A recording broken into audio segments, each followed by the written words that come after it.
Hey everybody, round robin discussion. Here was the question. At what point do we stop bringing something back up for reexamination? And should we ever reach that point? Okay, so I think calling out the big pink elephant in the room, this is most pertinently applied to uh, Trump bringing back his following of neo Nazis, basically, um, in today's society, and the trouble that people have dealing with fighting this war all over again. You know, our grandparents beat the Nazis. Why do we have to answer the same questions that the Nazis were posing, back in the day? That shit's over, right? We shouldn't have to revisit that, okay? And I see this in my job as well, where I have a lot of coworkers who have a hard time dealing with alt right clients.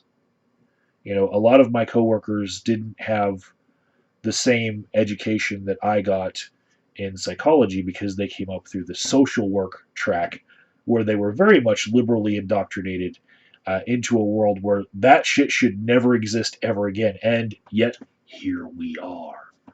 You know, it's like we're taking steps backwards. We're regressing into the past where these questions are still something that haven't been put to rest. So, um, to answer the question from my perspective, as far as why we need to rehash the same questions that we might have answered before, the the answer for me lies in replicability or reproducibility, depending on what school of thought taught you.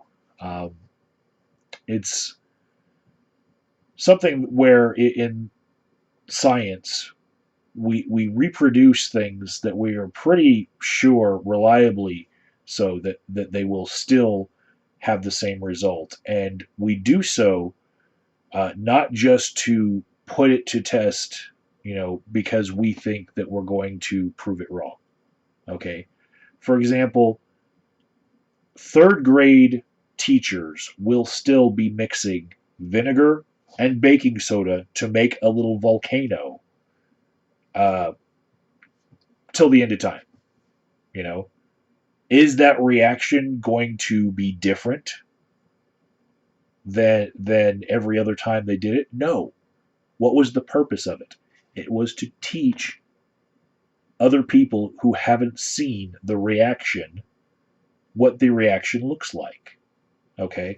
And I feel like if you're dealing with alt right people and neo Nazi people, they didn't learn the same lessons that you learned. If you have come to the conclusion that this is completely something that we should not have to rehash, you have seen a solution to this social problem that they haven't, right? They haven't been taught that.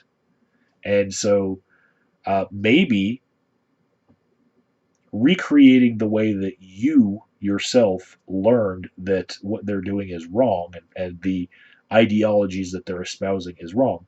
Maybe you recreating that for them would give them the chance to learn this. Okay. Um, and I feel like even in social sciences where things seem like they're a little bit softer than the hard science of physics, there are reasons for reproducibility that still apply. You know, we don't just reproduce the experiments of the past in order to get more reliability in our knowledge. Sometimes we do it to teach the next generation. I've seen an entire uh, generation of millennials come up with no real connection to the protest movements of the past. And I've seen them recreate for themselves the feelings that came forth from the civil rights movement when the Occupy movement and the Black Lives Matter movement were marching through the streets. This is a whole generation that really feel like they need to see what it was like to march for a cause. And now they're seeing it. And they're learning. And we're going to put these questions to bed probably once every third generation, because after a while, the lessons get lost and we need to relearn them.